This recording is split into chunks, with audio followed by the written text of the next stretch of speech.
నిజ నిర్ధారణకు అంతిమ నిర్ణయం DNA టెస్ట్.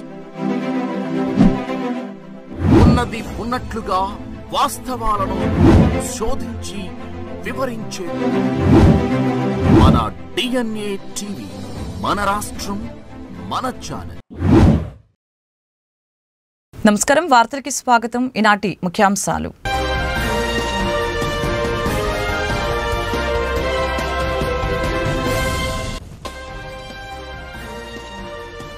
సచివాలయంలోని రెండో బ్లాక్ లో అగ్ని ప్రమాదం. బ్యాటరీలు ఉంచే ప్రాంతంలో చెలరేగిన మంటలు. ప్రమాద స్థలాన్ని పరిశీలించిన సీఎం చంద్రబాబు. ప్రమాదంపై అధికారుల్ని అడిగి తెలుసుకున్న సీఎం.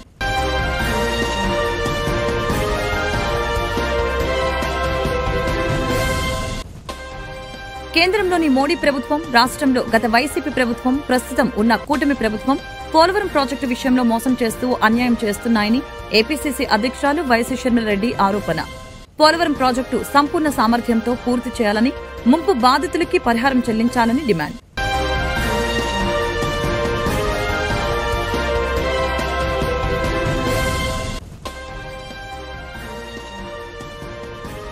తనను గెలిపించిన మంగళగిరి ప్రజలను గుండెలో పెట్టుకుంటానన్న మంత్రి లోకేష్. పేదలకు పట్టాభిషేకం కార్యక్రమంలో పాల్గొన్న లోకేష్ నియోజకవర్గ ప్రజల కోసం 26 సంక్షేమ అభివృద్ది కార్యక్రమాలు చేపట్టినట్లు వెల్లడి. ఏపీ సచివాలయంలోని రెండో బ్లాక్ లో శుక్రవారం ఉదయం అగ్ని ప్రమాదం జరిగింది. రెండో బ్లాక్ లో బ్యాటరీలు ఉంచే ప్రాంతంలో అగ్ని ప్రమాదం జరిగినట్లుగా సమాచారం అందుకున్న అగ్నిమాపక సిబ్బంది వెంటనే ఘటనా స్థలి వద్దకు చేరుకుని మంటలను ఆర్పివేశారు. ఈ ప్రమాద స్థలాన్ని సీఎం చంద్రబాబు పరిశీలించారు. అగ్ని ప్రమాదం ఎలా జరిగిందనే విషయాన్ని అడిగి తెలుసుకున్నారు.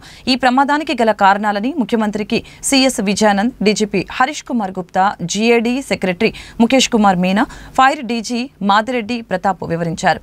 కాగా సచివాలయంలోని రెండో బ్లాకులో డిప్యూటీ సీఎం పవన్ కళ్యాణ్, అలాగే హోంమంత్రి వంగలపూడి అనిత, ఆర్థిక మంత్రి పయ్యావుల కేశవ్, టూరిజం మంత్రి కందుల దుర్గేష్, దేవాదాయ శాఖ మంత్రి ఆనం రామనారాయణ రెడ్డి, మున్సిపల్ శాఖ మంత్రి నారాయణ, పౌర సరఫరాల శాఖ మంత్రి నాదెండ్ల మనోహర్ కార్యాలయాలు ఉన్నాయి. కేంద్రంలోని మోడీ ప్రభుత్వం, రాష్ట్రంలో గత వైసీపీ ప్రభుత్వం, ప్రస్తుతం ఉన్న కూటమి ప్రభుత్వం పోలవరం ప్రాజెక్టు విషయంలో మోసం చేస్తూ అన్యాయం చేస్తున్నాయని ఏపీసీసీ అధ్యక్షురాలు వైఎస్ షర్మిలారెడ్డి ఆరోపణలు చేశారు.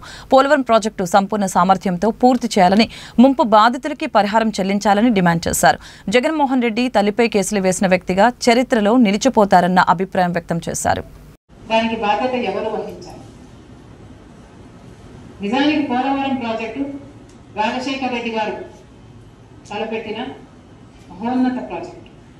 రాజశేఖర రెడ్డి గారి ఆశయం. అసలు రాజశేఖర రెడ్డి గారు పట్టుపట్టి పోలవరం ప్రాజెక్టు కట్టాలి అని అంత గట్టిగా అనుకోకపోతే ఈరోజు పోలవరమే లేదు.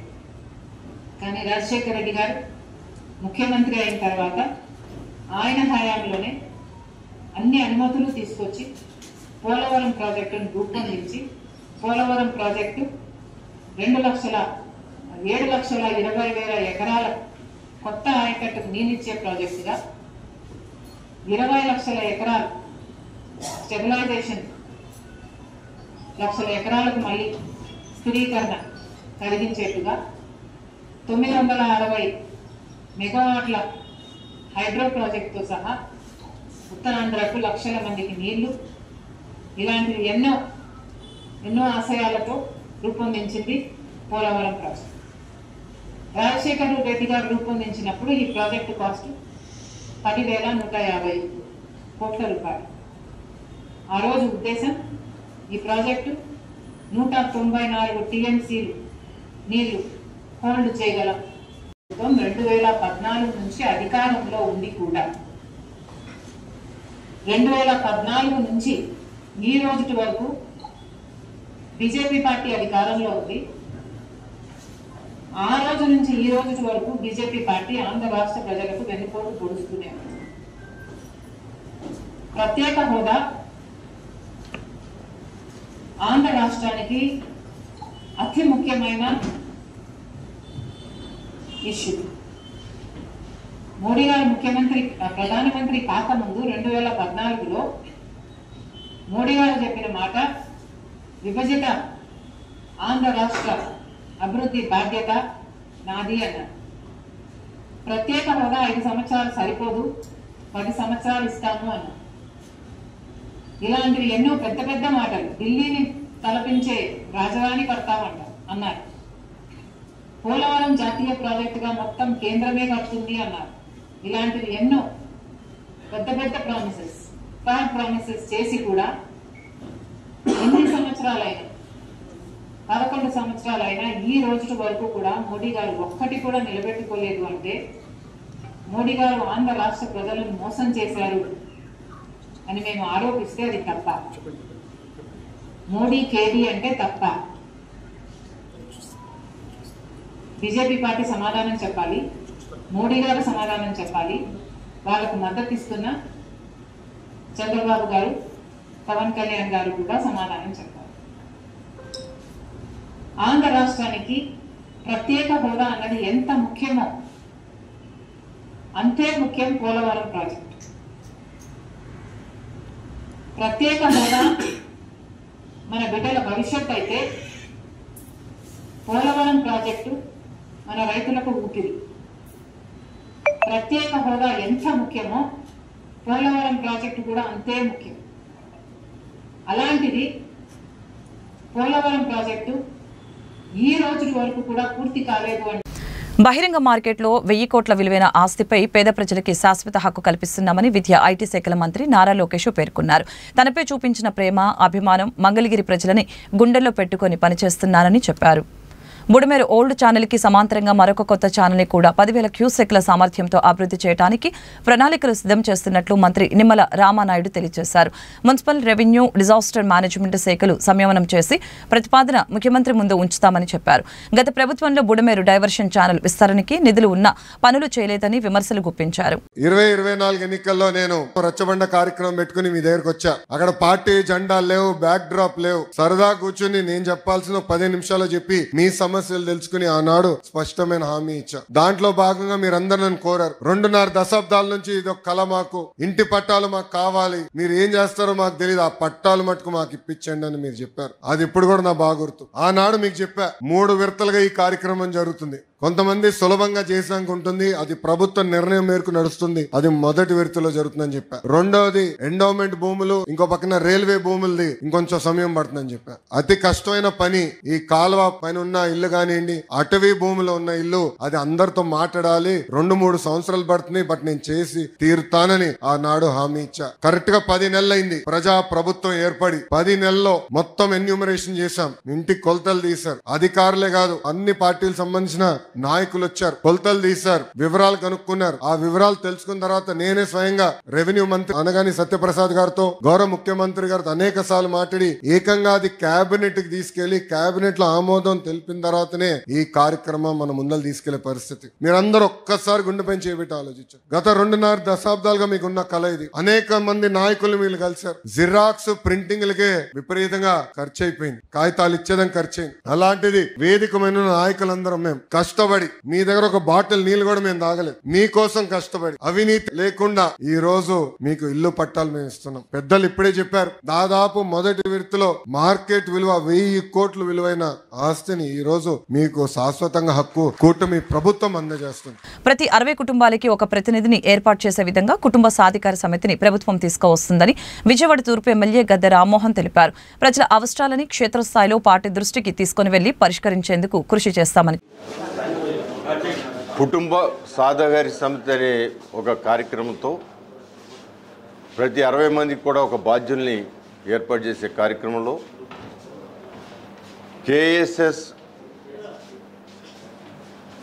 కేఎస్ఎస్ మెంబర్ అనగానే ఆయన కింద 60 మంది ఉంటారు. 60 మంది యొక్క వాళ్ళ యొక్క అవసరాలు, 60 మంది ఓటర్లకు వచ్చిన ఇబ్బందులు, వాళ్ళ కుటుంబంలో కావాల్సిన అవసరాలని పార్టీకి తెలిపే విధంగా క్షేత్రస్థాయికి ఈ కార్యక్రమం తీసుకెళ్ళడానికి కేఎస్ఎస్ కుటుంబ సాధికార సమితి మెంబర్లు ఏర్పాటు చేసుకోవడం జరుగుతోంది. దానికి ఇప్పటికే విజయవాడ తూర్పు నియోజకవర్గంలో 57% పూర్తవడం జరిగింది. ఇంకా కూడా 43% పూర్తి అవ్వాల్సి ఉంది. దాన్ని మా ముందుకు తీసుకెళ్తాం. దానికోసమే డివిజన్లో ఒకసారి సమన్వయం ప్రతి బుధవారం కూడా మేము బుధవారం కానీ వారంలో ఒకరోజు మీటింగులు పెట్టుకోవడం జరుగుతోంది. ఆ మీటింగ్ పెట్టిన విధానంలో ఈ రోజున సాధికారిక సమితి మెంబర్స్ని ఏర్పాటు చేసే కార్యక్రమానికి మేము నాంది పలకటం జరిగింది. ఇప్పటికే 60% వరకు పూర్తయింది. తొందరలో 40% కూడా పూర్తి చేస్తాం. ఈ విషయాలన్నీ చర్చించుకోవడానికి, డివిజన్లో ఉన్న సమస్యల్ని మాట్లాడుకోవడానికి, వాటి ద్వారా తీర్మానాల ద్వారా ఈ యొక్క సమస్యల్ని రాష్ట్ర పార్టీకి పంపించడానికి, పార్టీ ద్వారా ఈ సమస్యల పరిష్కారం కోసం ప్రయత్నం చేయడానికి ఒక చక్కటి వ్యవస్థ. నారా చంద్రబాబు నాయుడు గారంటేనే ఒక ఆర్గనైజర్. ఆయన రామారావు ముఖ్యమంత్రిగా ఉన్నప్పుడు కూడా పార్టీ కార్యక్రమాలను ఎక్కువగా ఆయనే తీసుకుని కమిటీలను ఏర్పాటు చేసుకోవడం, కమిటీలతో డిస్కస్ చేయటం, వాళ్ళ అవసరాలు తెలుసుకోవటం, వీటన్నీ కూడా ఉండేది. అదే విధానంలో ఈ రోజున లోకేష్ బాబు సారథ్యంలో ఈ యొక్క యూత్ని మొబిలైజ్ చేసేదానిలో ఇవన్నీ కూడా అన్ని కోణాల్లోనూ రానున్న రోజుల్లో గతంలో జరిగిన నష్టాలు జరగకూడదని, మన రాష్ట్రాన్ని, రాష్ట్ర ప్రజల్ని కాపాడుకోవాల్సిన బాధ్యత తెలుగుదేశం పార్టీ మీద ఉందని, తెలుగుదేశం పార్టీ వెనకబడిన వర్గాలకి ప్రాతినిధ్యం వస్తున్న పార్టీ అని, అదే మైనారిటీస్కి వాళ్ళందరినీ కూడా కాపాడే పార్టీ ఈ ఆంధ్ర రాష్ట్రంలో ఒక తెలుగుదేశం అనే భావన ఇప్పటికే చాలామందిలో ఉంది. అదే విధానంలో మరింత పటిష్టపరిచి మరింత క్షేత్రస్థాయి కార్యక్రమం తీసుకెళ్ళడానికి ఏర్పాటు చేయడం జరిగిందని కూడా ఈ సమావేశం యొక్క ఉద్దేశం. ఈ సమావేశాలు ప్రతి వారం కూడా బుధవారం జరగాలి. బుధవారం ఏదైనా అత్యవసర కార్యక్రమాలు మనం జరపలేనప్పుడు మిగతా రోజుల్లో ఆ వారంలోపు జరపాలి. అందుకే ఈరోజు మేము ఆ కార్యక్రమం ఏర్పాటు చేసుకోవడం జరిగింది. ఈ కార్యక్రమం ద్వారా మాకు సమస్యలు తెలుస్తాయి, సమస్యల పరిష్కారానికి కూడా ప్రయత్నం చేస్తాం. మహిళల రక్షణ కోసం రాష్ట్ర ప్రభుత్వం ప్రత్యేక కృషి చేస్తుందని మహిళా అభివృద్ధి శిశు సంక్షేమ శాఖ మంత్రి గుమ్మడి సంధ్యారాణి తెలిపారు. 2,20,00,000 వ్యయంతో గుంటూరులో నూతనంగా నిర్మించిన సఖీ భవనం ప్రారంభోత్సవం శుక్రవారం ఘనంగా జరిగింది. మంత్రి ముఖ్య అతిథిగా హాజరై సఖీ భవనాన్ని ప్రారంభించగా శిశు సంక్షేమ శాఖ director M Venugopal Reddy, collector Nagalakshmi, MLA Galla Madhavi, ఇతర అధికారులు కార్యక్రమంలో పాల్గొన్నారు. అక్కడ వేసి రావచ్చు అంటే ఎవరు పడితే వాళ్ళు లోపలికి వచ్చడానికి కూడా కుదరదు. మొత్తం సీసీటీవీ కెమెరాలు పెట్టాం కాబట్టి వాళ్ళకి ఇక్కడ భద్రంగా రక్షణగా ఉండాలి అని, వాళ్ళ ఇంట్లో ఎలా ఉంటున్నారో ఇక్కడ కూడా ఉద్యోగం చేసుకొని వచ్చిన వ్యాపారం ఏదైనా 100 మంది మహిళల వరకు ఇక్కడ ఉండొచ్చు. వాళ్ళకి ఎటువంటి ఇబ్బంది లేకుండా చేయాలన్నదే గౌరవ ముఖ్యమంత్రి గారి లక్ష్యం. ముఖ్యంగా మీ అందరికీ కూడా తెలుసు, ఉమెన్ అండ్ చైల్డ్ వెల్ఫేర్లో మొదటి నుంచి బిడ్డల తాలూకా రక్షణ మేము చూసుకుంటున్నాం. దాదాపు 56,000 అంగన్వాడీ సెంటర్స్ ఉన్నాయి. వాటిల్లో పిల్లలకి పౌష్టికాహారం ఇస్తున్నాం. అలాగే గర్భిణీ స్త్రీలు కానీ బాలింతలకు కానీ పౌష్టికాహారం ఇస్తున్నాం. వాళ్ళందరికీ ఎటువంటి ఇబ్బంది కలగకుండా చూసుకోవాలన్న ఉద్దేశంతోనే అన్ని రకాలుగా వాళ్ళకి జాగ్రత్తలు చేయడం కూడా జరుగుతుంది. ఇట్లాంటి ఆధునికరమైనటువంటి పద్ధతులతో ఈ సఖీ నివాస్ లాంటివి ఉంటే వచ్చినటువంటి వాళ్ళకు కూడా ఒక సేఫ్, ఒక సెక్యూరిటీ ఉంటుందని ఇక్కడ ఏర్పాటు చేసుకున్నాం. ముఖ్యంగా నేను అందరికీ కోరేది ఏంటంటే, ఎందుకంటే మనం రోజుకొకటి చూస్తున్నాం, ఎన్ని జాగ్రత్తలు తీసుకున్నా రోజుకొకటి చూస్తున్నాం. నేను అందరు తల్లిదండ్రులకి చేతులు జోడించి నమస్కరించి ఒక విషయం అడుగుతున్నాను. మన పిల్లల్ని మనం బయటకు పంపించేటప్పుడు ఆడపిల్లలకి ఎంత జాగ్రత్తలు చెప్తున్నామో, సేఫ్గా వెళ్ళండి, సేఫ్గా రండి, తోడుతో వెళ్ళండి, తెలిసిన వాళ్ళతోనే రండి అని ఎంత జాగ్రత్తలు చెప్తున్నామో, దయచేసి మన బిడ్డల్ని, మగపిల్లల్ని బయటకు పంపించినప్పుడు కూడా అంత జాగ్రత్తలు చెప్పండి. మీరు బయటకు వెళ్ళేటప్పుడు ఆడపిల్లల్ని మీ సోదరుల్లా చూసుకోండి, వాళ్ళతో జాగ్రత్తగా మెలగండి, వాళ్ళని కామెంట్ చేయొద్దు. వాళ్ళతో మన ఇంట్లో ఆడపిల్లలు ఎలా ఉన్నారో బయట ఆడపిల్లలు అలాగే అని చిన్నప్పటి నుంచి మన పిల్లలను మనం పెంచుకుంటూ వెళ్తే ఇలాంటి ఒక దుర్మార్గమైన సంఘటనలు మనం చూడకుండా ఉంటాం. ఎందుకంటే మొన్న జరిగిన వైజాగ్ ఇష్యూ కానీ, నిన్న జరుగుతున్నటువంటి అక్కడ ఎక్కడెక్కడ జరుగుతున్న ఇష్యూలన్నీ కూడా మనం చూస్తున్నాం. పిల్లలు 16, 17, 18 ఏళ్ళ పిల్లలు, మగపిల్లలు. ఇట్లాంటి పిల్లలు కూడా చూస్తే అంటే ఇంట్లో కూడా కొంతమంది పిల్లలు డ్రగ్స్ ఉపయోగించడం కానీ, గంజాయి అట్లాంటి వాటి మీద కూడా ఉక్కుపాదం మోపి అందరికీ తెలుసు. డ్రగ్స్ వద్దు బ్రో అని లోకేష్ బాబు గారు ఇచ్చినటువంటి ఒక నానుడితో ముందుకు వెళ్తున్నాం. దానికి కూడా నేను కూడా ఒక కమిటీ మెంబర్నే. మేమన్నీ చేసుకుంటూ వెళ్తున్నాం. కానీ ఇంకా కొంతమందిలో ప్రజల్లో మార్పు వస్తేనే మేము ఎన్ని చేస్తున్నా, మాకు సహకరిస్తేనే మేము ఏమైనా చేయగలుగుతాం. కాబట్టి దయచేసి నేను అందరినీ కోరుకుంటున్నాను, ఇంట్లో ఆడపిల్లల్ని మగపిల్లల్ని ఒకేలా పెంచండి, ఒకేలా విద్యాబుద్ధులు నేర్పండి, ఒకేలా జాగ్రత్తలు చెప్పండి. కాబట్టి అప్పుడే బయటకు వచ్చి వెళ్ళొచ్చినటువంటి పిల్లలకి రక్షణ భద్రత ఉంటుందని మీ ద్వారా తెలియజేసుకుంటూ ఈరోజు చాలా సంతోషంగా ఉంది. ఇక్కడికి వచ్చినటువంటి మహిళలందరూ కూడా భద్రంగా ఉంటారు, భరోసాతో ఉంటారు, వాళ్ళకి రక్షణ పూర్తి స్థాయిలో కల్పిస్తున్నామని తెలియజేసుకుంటున్నాం. ఇంకేమైనా ఉంటే అడగండి. ఎలాంటి పరిస్థితులు చాలా వాటిలో ఫిర్యాదులు చేసినా కానీ పట్టించుకునే పరిస్థితి, ఆహారం కూడా నాశనకంగా ఉంది. ఇలాంటివి మీ దృష్టికి వచ్చినా పట్టించుకుంటలేదనే ఆరోపణలు చాలా ఉంటాయి. ఎందుకని ఇంత ఇదిగా ఉంటున్నారు అంటే గత ప్రభుత్వంలో జరిగిన అక్రమాలు అన్యాయాలు తోటి బయటకు తీసేది ఏం చేయబోతున్నారు ఇప్పుడు? సోదరులు, యాక్చువల్గా ఏంటంటే గత ప్రభుత్వంలో ఉన్నటువంటి విరిగిపోయిన పాలు కానీ కరిగిపోయిన గుడ్లు కానీ ఇప్పుడు లేవు. కావాలంటే మీరు చూడండి. గత ప్రభుత్వంలో విరిగిపోయిన పాలు కరిగిపోయిన గుడ్లు. గుంటూరులోని లక్ష్మీపురంలో ఉమ్మడి కృష్ణ గుంటూరు పట్టభద్రుల ఎమ్మెల్సీ ఆలపాటి రాజేంద్ర ప్రసాద్ జన్మదిన వేడుకల్లో పాల్గొన్న మాజీ మంత్రి మరియు వేమూరు శాసనసభ్యులు నక్క ఆనందబాబు జనాభా ప్రాతిపదికన బీసీలకు రాజకీయ పరంగా అవకాశాలు కల్పించాలని బీసీ సంక్షేమ సంఘం రాష్ట్ర అధ్యక్షులు కేసన శంకర్రావు సూచించారు. గుంటూరులోని టీటీడీ కళ్యాణ మండపంలో బీసీ సంక్షేమ సంఘం రాష్ట్ర స్థాయి కార్యవర్గ సమావేశం నిర్వహించారు. ఈ సమావేశంలో బీసీ సంక్షేమ సంఘం రాష్ట్ర యువజన అధ్యక్షులు కుమ్మర క్రాంతి కుమార్, కన్నా మాస్టర్ తదితరులు పాల్గొన్నారు. మీడియా మిత్రులకి ముందుగా హృదయపూర్వక నమస్కారాలు. రాష్ట్ర బీసీ సంక్షేమ సంఘం ఆధ్వర్యంలో ఈ రోజున 24 జిల్లాలకు కాను 23 జిల్లాలకు సంబంధించినటువంటి ప్రతినిధులందరూ కూడా ఈ రోజున హాజరవటం జరిగింది. రాష్ట్రంలో జరుగుతున్నటువంటి పరిణామాలు కానీ బీసీ సంక్షేమ సంఘం రాష్ట్ర వ్యాప్తంగా బలోపేతం చేసేటువంటి కార్యక్రమాన్ని కానీ అనేక అంశాల మీద చర్చలు జరిపి దాని తదుపరి ఈరోజు రాష్ట్ర అధ్యక్షులు ఏ నిర్ణయం తీసుకుంటే ఆ నిర్ణయానికి మేమందరం కూడా బద్ధులమై ఉంటామని చెప్పని మా యొక్క బీసీ నాయకులు చెప్పిన మీదట వారందరికీ కూడా పేరు పేరున నేను ధన్యవాదాలు, హృదయపూర్వక నమస్కారాలు. మేము ఈరోజు రాష్ట్ర ప్రభుత్వాన్ని ప్రధానమైనటువంటి డిమాండ్లు కొన్ని చేస్తూ ఉన్నాం.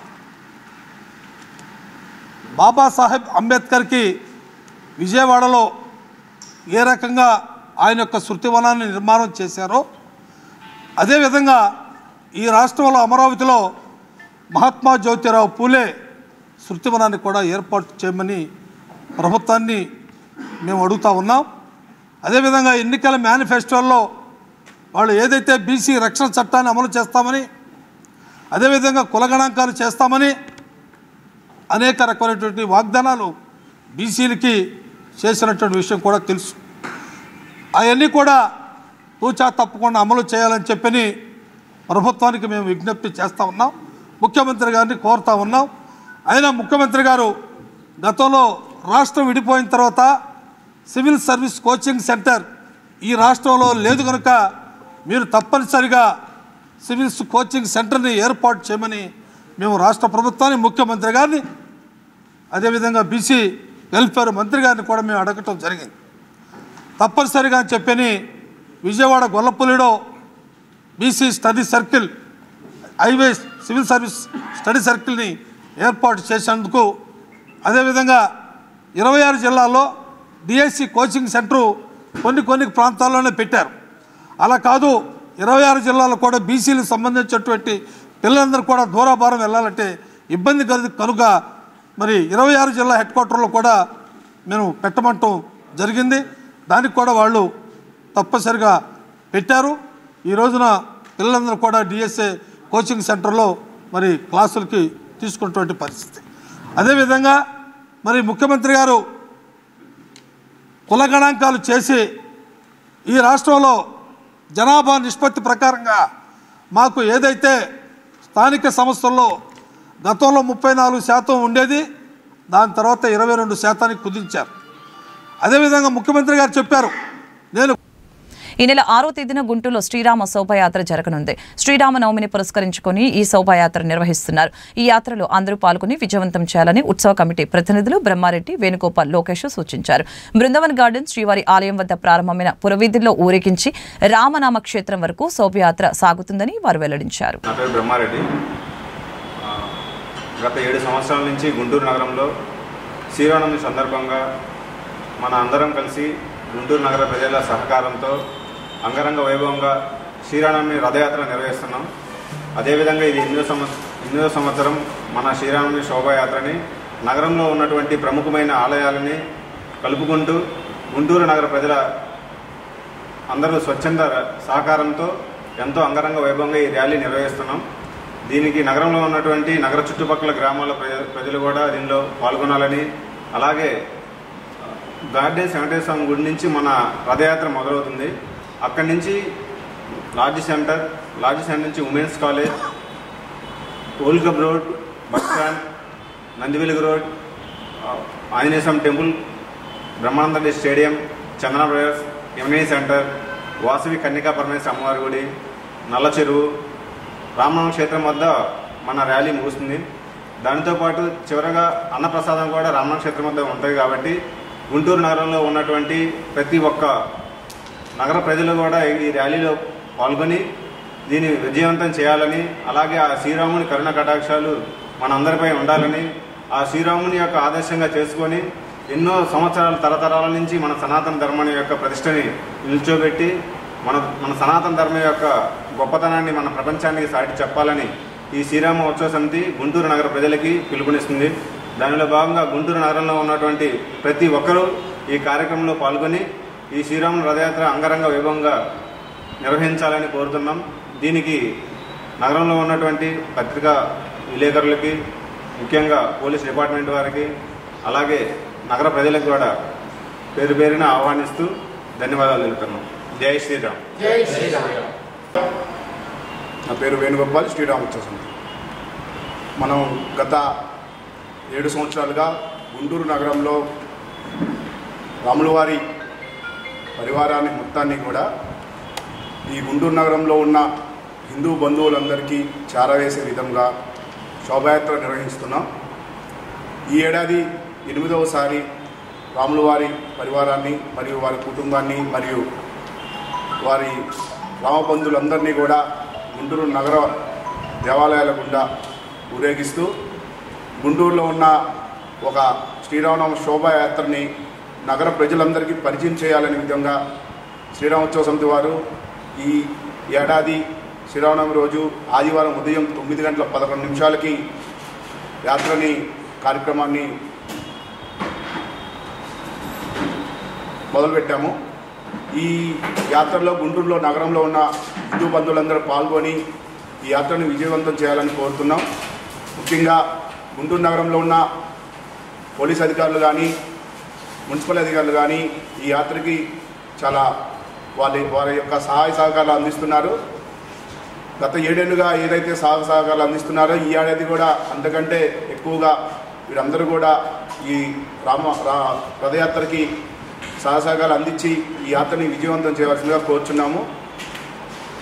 అయోధ్య రాముల వారి దేవాలయం ప్రతిష్ఠించబడి సంవత్సరం గడిచిన వేళ మన నగరంలో 8వసారి వస్తున్న ఈ రథోత్సవానికి గుంటూరు నగరంలో ఉన్న హిందూ బంధువులందరూ హాజరై ఆ రాముల వారి కరుణా కటాక్షాలని మీ అందరికీ చేరవేసే విధంగా శ్రీరామోత్సవ సమితి వారు మరొకసారి మీ అందరికీ పిలుపునిస్తుంది. ఈ ఆదివారం ఉదయం 9 బృందావన్ గార్డెన్స్లో మొదలయ్యే ఈ యాత్రలో పాల్గొనాలని మరొకసారి శ్రీరామోత్సవ సమితి తరఫున ఆహ్వానం పలుకుతున్నాం. జై శ్రీరామ్. జై జై శ్రీరామ్.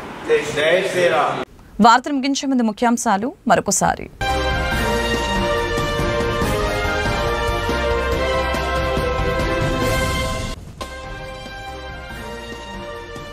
సచివాలయంలోని 2వ బ్లాక్లో అగ్ని ప్రమాదం. బ్యాటరీలు ఉంచే ప్రాంతంలో చెలరేగిన మంటలు. ప్రమాద స్థలాన్ని పరిశీలించిన సీఎం చంద్రబాబు. ప్రమాదంపై అధికారుల్ని అడిగి తెలుసుకున్న సీఎం.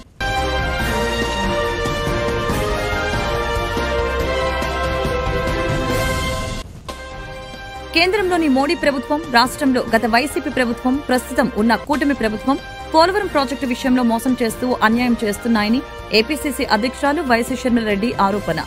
పోలవరం ప్రాజెక్టు సంపూర్ణ సామర్థ్యంతో పూర్తి చేయాలని, ముంపు బాధితులకి పరిహారం చెల్లించాలని డిమాండ్.